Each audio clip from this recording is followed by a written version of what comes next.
Hey up troops, A Littleton here again with another video, and it's time to look at the top 5 attackers. We've done the top 5 defenders. Go and watch them if you haven't seen them. But it's the top 5 attackers for the Year 10 Season 1. Now, I want to say one thing.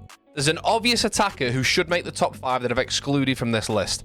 I've taken Dockerby out. Dockerby would probably go in place of maybe 2 of these attackers in the top 5 list. But this video is to sort of give an example of how to use this attacker and where they're effective.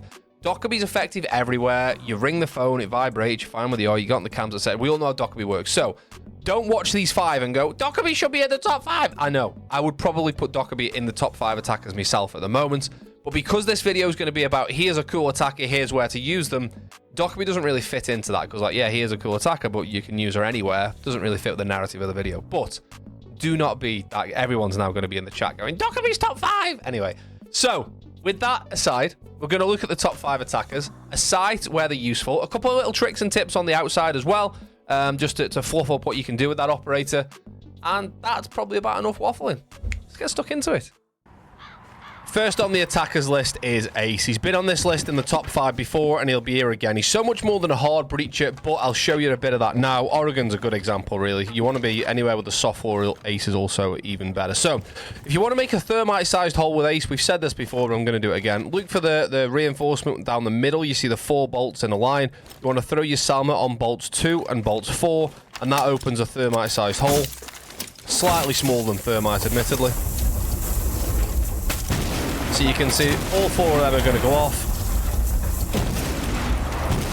In a nice line, you can now walk in. It's a big enough breach. What you don't really want to be doing with Ace... Hang on, let me shoot the radio. What you don't want to be doing with Ace, if you can avoid it, is throwing 1 on one side and 1 on the other. Reason being is you've then got to vault through. You're going to have to do that if the bandit's bandit tricking. Obviously, that's a decent counter to bandit tricking. But yeah, if you're making 2 vaultable holes, you don't really want to be vaulting through and then having to look to the left. Or remember, as you vault, we'll just vault over this shield. Your crosshair is going to go up and down as you vault. You don't want that. You want to be able to just walk straight through. So yeah, aim for bolts. So you look at 1, 2, 3, 4. You want to be aiming for 2 and for 4. And that'll make a nice sized hole like this. Obviously, you've got to make sure they're not bandit tricking, otherwise you're not going to get away with that. Now, what else does Ace do? Great question, thanks for asking. I'm going to tell you. You can either... use vertical play with Ace, so you could go below and throw the Salma from underneath to destroy the bandit charge, or don't forget Salmas stick to shields. A really good counter for deployable shields are Salmas. Oh, I would him. I was right, and between the eyes, and that was a great, almost pre-fired my own PC.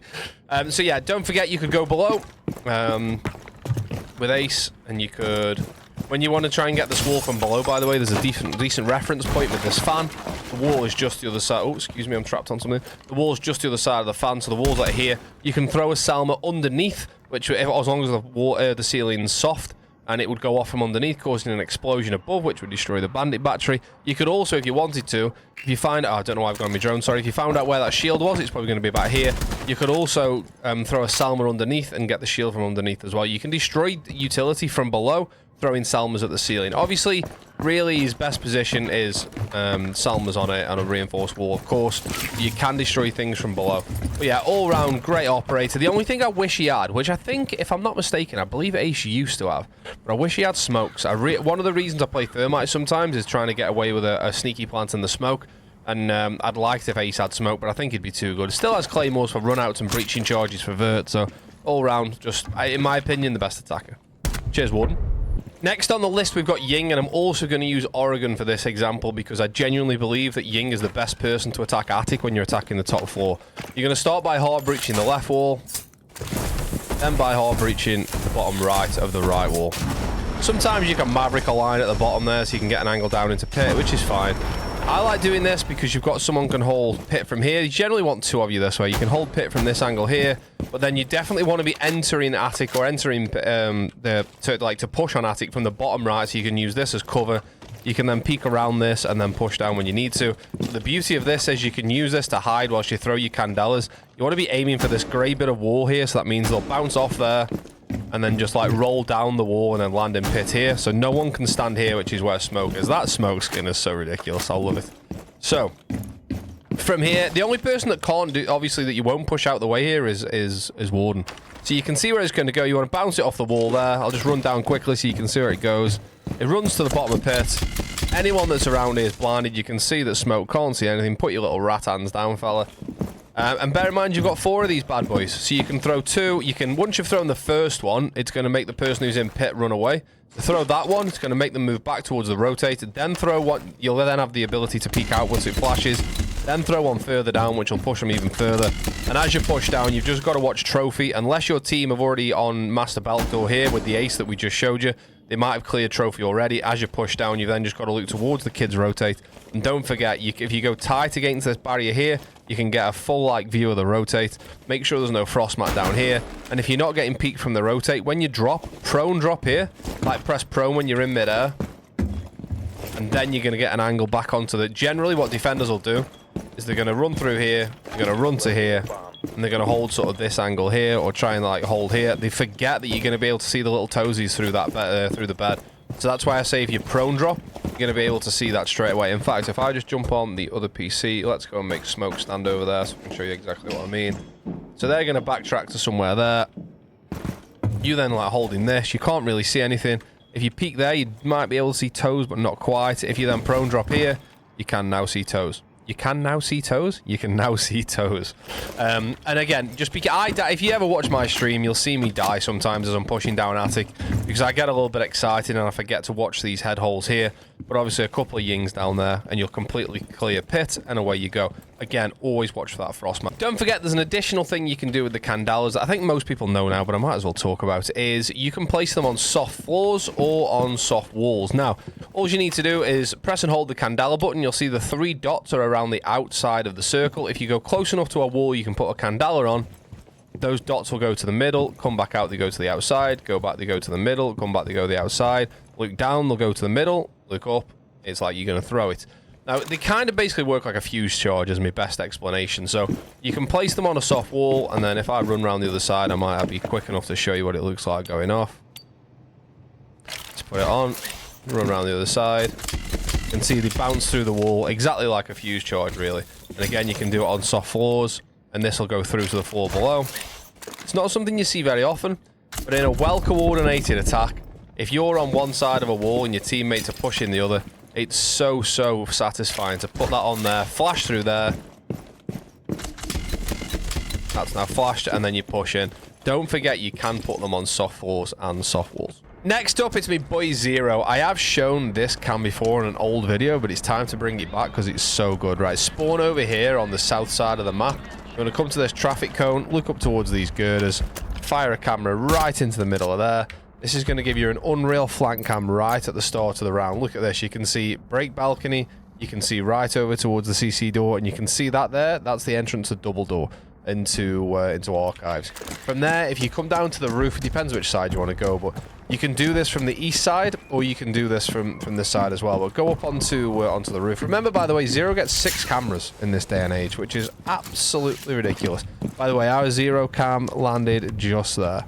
Come over here, and you can either do it this side onto this wall here, which will give you a view of office, and again you can see sort of into fountain over the top of this, and you can see a little bit into sight, or what would be if you were attacking the top floor over the top of here. However, if you come around to the other side to here and do it on the other side, you get a different view of office. And this is good if you're pushing the east side of the map. Obviously, now you can see the back of sight there, you can see the window, but you can see this bit here, which is key to getting control of office. Also, you can see the triple wall. So doing both of those, I think, is a good idea. Also, from it, you can do the camera that lands in here from spawn over on east, like we just did before at the start of this round. You can go there, and you can fire it into the top of this from here as well. One more thing to show is, if you want to get the wall denial off the armory wall, a really nice way of doing it is with an Argus cam again. I nearly ran off the roof then, that was close. When you start the round, just be careful of anyone spawn peeking under this door. Or come to this corner here, fire out the top corner. You can either do both sides of the door really.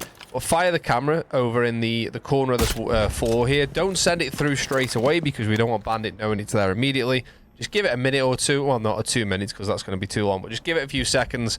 Wait until the sort of sound of the noise is gone and he's not worried about where the camera's anymore. Then fire it through the floor and then get the Bandit batteries off the wall or the K-Claw off the ceiling. If they don't shoot this cam, bonus, because then you get a bit of information for half wall as well. But just an absolutely tremendous operator. One thing I should probably mention, because I tend to try and mention as much as I can about each operator at a time, is there's a bit of a knack with Zero's cameras, right? You see there's 2 arrows on the screen where our crosshair is at the moment. Like the arrow facing up and the arrow facing back. That means that if we fire a camera at this wall, you'll be able to go through the other side, which is the up arrow, and you can also view this side, which is the down arrow. If you were to point this at a solid wall, you would see that the up arrow disappears because you can't go through the other side of the wall. You can go through that wall, you can go through that wall. And if you look on the actual August launcher itself, you get the same information. So 2 arrows on the August launcher, the green screen on the right side of the screen. Move that there, it'll disappear. Move that there, it'll disappear. If we go and fire it directly into the sky, you'll see there'll be no arrows. That means that you're not going to be able to see either way. So on that wall, you'd be able to come back, you'd be able to see back the way you fired it from. There, you'd be able to see nothing. And there, you'd be able to see both ways because you can go through the barricade on the other side. And you'll see this with soft floors. You can go through the other side. Hard floors, you can't. So just something that's worth looking at. If you're ever wondering if you know, like if you wanted to fire an August cam into the barricade on CC window, for example. If you were ever worried that you're not firing it quite right in the corner, you can use those arrows as a guide. You know if you fire it there, it's going to be able to go through the other side. If you fire it there, it's not. Just use that as a guide when you're placing it. Absolutely tremendous operator. Granted, better when you've got teammates who are going to be talking and watching the cams for you. Don't forget to shoot the defaults there. Better when you've got teammates who can watch the cams for you.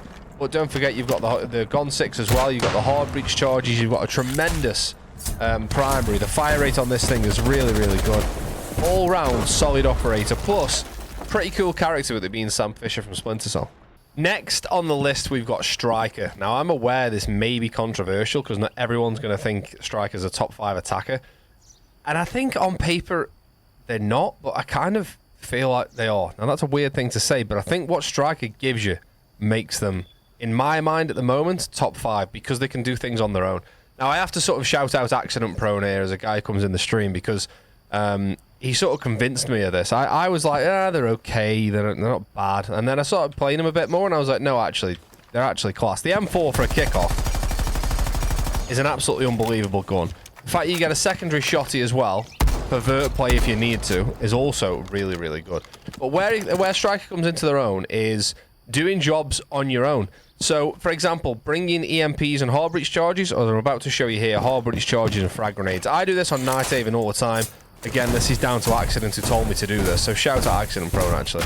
So, one, you're going to be able to breach connector wall straight away. Then as you go in connector, shoot the cam, you're faced with this dilemma, which is more often than not a mirror on here, but what they'll generally play connector for a little while and try and fight here, and then this wall gets open and they'll fall back to either electrical or back into sight through the rotate that's here, and then they'll reinforce this and electrify it. Well, bringing Striker means you can get this wall and then this wall even on your own by using a shotgun at the top of the wall and then by firing a grenade over the top to bounce down onto the bandits below. And it's gone. Now we can open this wall as well. There is no other operator in the game that has that kind of flexibility. And then you can fire onto the enemy. I think bandits about there. You can fire onto the enemy. Now, bear in mind, we could use a couple of different examples here. I'm just going to talk about them rather than showing you because I don't want the Striker section to be 20 minutes. But, for example, this hatch would be caded. If this was bank and we're attacking basement, the hatch is caded. Bring EMPs and hard breach charges. You get 2 of each. You can get both hatches on your own, even if they're caded or kaided. There's also rafters on Clubhouse where you can... In fact, we could use rafters here, for example. So, rafters on Clubhouse, you're going to use a hard breach... Cheers, bandit. You're going to use a hard breach charge underneath. Pretend this is Clubhouse rafters, right? So the 2 soft walls are here and here. So you're going to use a hard breach charge on both soft walls, and now you can get into bottom garage. And more often than not, 99 times out of 10, well... you're going to have an Azami playing on rafters here. So you've used your hard breach charges underneath, and then you can come below with your frags and use 2 frag grenades to clear P1 and P2 on Clubhouse, which will clear Azami off rafters. Get rid of the Azami barricades as well because of the frag grenades, which is why it's better than Grim in my opinion. Grim, like if you're playing Azami and you're behind a shield here, remember this is, we're talking about Clubhouse. I really should have just used Clubhouse, but just pretend this is Clubhouse. And there's a Grim that lands next to us here. We're behind P1 or P2 and an Azami barricade. I don't have to move. I don't care that Grim knows where I am. You already know I'm on rafters. I don't have to move anywhere. Whereas if I get a frag grenade land next to me, I've got to move. Otherwise you're dead. So I do feel like Striker is underrated when it comes to doing jobs on their own way. You know, like, for example, you want Thermite and Thatcher messing about on the IT breach, or Maverick on the IT breach. You don't really want to be bringing another operator to get 2 walls, depending on what level of rank you're in anyway, because then people start getting a bit, like, distracted. They're like, wait, I've got that wall now. Oh, I've used both Thermite charges on this wall because I got Bandit tricked or whatever. You could just play Striker and just work on this side of the map on your own. And again, clearing rafters on Clubhouse, opening hatches on Bank. This section here on Nighthaven's a great example. I think Striker's vastly underrated, especially just because of also the weapon and the secondary weapon that you get. But I think that don't get me wrong, on defense, Sentry is cool, right? Having the breaching charges and the breaching charges, C4 and impacts, or a shield and C4 is cool. The gun's cool reload animation as well. But I think that there's just something that Striker gives that's better than Sentry, being able to do those kind of jobs on your own. I really rate Striker at the moment. And last, but by no means least, in this top 5 is Capitao. Now, Capitao is, in my opinion, the operator that does more than anyone else. Striker, maybe, that we've just talked about, you could say, or you can get walls yourself. With Capitao, you can do so much yourself. We're going to show, for example, well, we're not going to do that. Actually, we're going to do this instead. Hard breach charge. We're going to put one on top of the other. Don't forget, we talked about Ace being able to make a walkable hole. You can do that with hard breach charges as well, don't forget. Like you can see here, if you were to put 2 down, you can now make a walkable hole so you can peek wherever you need to peek. I'm just going to use this here on CCTV as an example. I do this sometimes, although to be honest, more often than not, you'll see Capitao using the hard breach charges up here and down here, and then putting flames onto rafters to try and clear the Azami out. That's generally Capitao's job, but I'm just going to use this site on Club as an example. So with Capitao, obviously you get 2 smoke bolts and 2 fire bolts. And, oh, there's smoke, hello. Not only can you stop enemies from seeing what you're doing, you can stop them walking through what you're doing. So using this drone hole here, and using this area here over by Cash Door, you can completely stop people walking through to the site where you're going to plant, which is going to be here, in what we call default plant. However, you've got to make sure rafters is clear, and you've got to make sure no one's C4 and you're below. I highly recommend, depending, if you're playing in a stack, I'm just going to go off Capitao just for a second, by the way. If you're playing in a stack and you're on the job to open bottom garage, you usually put a hard breach charge here and a hard breach charge here. Then come and open this door here. You just got to watch you don't get peeked from pool or billiards at the back. You can then hold this angle on a little head glitch through the railings. Be careful because the bullets don't go through the... Hang on a minute. What that's changed since I last did this. The bullets do go through the... The bullets go through. Ignore everything I was about to say. I was going to say be careful because the bullets don't go through the railings, but they do. That's changed. I'm sure that's changed since I last did this. Anyway, I don't tend to hold this angle because you usually hit the railings, but obviously that doesn't matter now. But what I'm trying to say is, we've got a Capitao already. I am such a waffler. That's bottom red there. You can hold this angle for free. If you're in the ascendancy on attack, if you're in like a 4v2, 3v1, 5v2, 5v3, etc., you can hold this angle, and I can almost guarantee you a free kill when Bandit or Valk or Mute comes downstairs to C4 there. It's almost a freebie every time. Or people who've rotated around and gone up blue, but just hold that angle there, you're going to get a freebie. Obviously, you can get people coming through bar as well. Anyway, back to Capitao. Jump back up here. You're going to be able to stop people coming through where they want to come through. Shoot the radio. And also stop them seeing what they want to see as well. So using the flames, you can flame the drone hole so you can do it safely. You can go prone so you can see the wall, so aim about the middle. And from there, it's going to stop anyone coming across top red. Last one goes over there by Cash Door. Now, how do they get across? They can't get across while you're trying to plant. While you're doing that, you can then also block the door. Let me swap to smoke. Obviously, you would do this at the same time whilst the flames are going. You can do that. Do the far one first. That's a mistake of mine. And then now they can't... Not only can they not walk through, they can't see through either. Like, you can't walk through here, you can't see, it's gross. Capitao is insane. He's even got a hard breach to deal... sorry, a hard breach, a Gon 6 to deal with that deployable shield that might be there. Absolutely an operator that just does it all. Don't forget, one thing I need to demonstrate. You know what, actually, I'm going to go into a new clip and show you because it'll be easier and it'll be a better demonstration. Don't worry, I've already shot the jukebox. It was doing me head in, as always. Right, so I'm just going to use the bar here as an example. The flames and the smokes act completely differently physically when you fire them. If you fire the flame... Excuse me, hang on. Excuse me, I had to cough there. If you fire the flames at a ceiling or at a wall, the flames will drop immediately directly from where you fired them and then flame like underneath where you fired them. So if I was to fire the flames there, the arrow would hit that bullet hole. I can't even find the bullet hole anymore. Let's make a new one. It would hit that bullet hole and they would drop directly down to there. However, the smoke sticks to whatever you shoot it at. So I'm going to show you 2 examples here. I'm going to use the fire to begin with. So, for example, if you know you want to get someone out from behind the bar, you can fire a firebolt at the ceiling there, and it'll drop down onto the bar. So let me show you.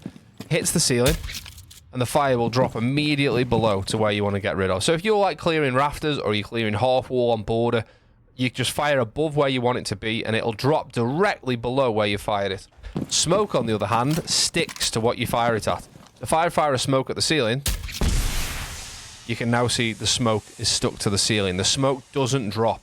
Now this is cool because you can make one-way angles with smoke, where you could, for example, smoke the top of a door, and then you'd be able to see underneath the smoke on the doorway. So you can make one-way angles there, or people coming down the stairs wouldn't see you. However, with the flames, wherever you fire them, they're going to drop immediately as soon as they land. Let me just swap over to the flames. So if I fire it at the top of the door, it'll drop to the bottom of the door directly. And underneath the door. I was going to explain that, but I thought it'd be better to show it because that's a miles better visual representation of how they work. So remember, if you want to clear an area like a half wall type area, let's go into strip because it'd be a good idea. There's a wall in there we can use, although there is another speaker that we're going to delete almost immediately after 3 shots. So this is a good example here. Let's just say there's a defender here and you want to clear him out from behind there. If you were playing Capitao, all you would do is aim at the ceiling above where you want to drop them. So if you wanted to drop the flames here, you'd want to shoot directly there. Simple as that. As I say, the smoke sticks to surfaces. One thing we haven't mentioned is the smoke on some sides can propagate through. Do you remember where we fired the smoke at the ceiling here? Half of that smoke grenade would actually be above, which is pretty cool. So you can smoke from below. Like, it only goes halfway up, obviously, because half the ball's underneath, half the ball's on top. Anyway, Capitao, tremendous operator, does it all. Having that Gon 6 is just a lovely little thing to have as well. Great op, one of my favourites. And the gun, we haven't mentioned the gun. The gun is world class. The parrot is such a hard-hitting gun. Destruction's good. You can put an extended barrel on it as well, which does even more damage. Same gun, of course, as Bravo, but absolutely world-class weapon, world-class operator. There we have it then, top 5 attackers for Y10 Season 1, in my humble opinion. And the beauty of Siege is some people are not always in agreement with others. So if you don't think I'm right, get it in the comments below, except Dockerby. I don't want to hear that. Dockerby should be top 5! I know, Dockerby should be top 5. But for the purpose of the video, as I said at the beginning, she's not. Thanks as always for getting involved with the channel. We've seen a bit of a resurgence in recent weeks in views. So I'm really grateful for that. We're about to start a new series, which is defensive setups for 2025. We did it about 18 months ago, maybe 2 years ago. So we're going to revisit all the defensive setups. A lot of them are going to be sort of similar with a few tweaks and changes here, but it's about time we looked at them again. So yeah, we're going to look at defensive setups again. I also, if there's anyone out there who's still watching the video at this point, I want to find a format of how to do it and how to attack video. But I can't quite get the format right. I've tried a few times in the past. They haven't quite worked out as I wanted them to. The defensive videos are easy. You walk around the site, head holes here, rotate there, reinforce there. Attacking is much more complex, and I haven't quite found the right format to get in a video. So if you've got any ideas on how we can format a video on how to attack a site, please let me know. As I say, do us a favor, like, comment, subscribe, and all that good stuff that helps me out. But I just really appreciate you being here regardless. Cheers for watching. I'll see you next time. Cheers.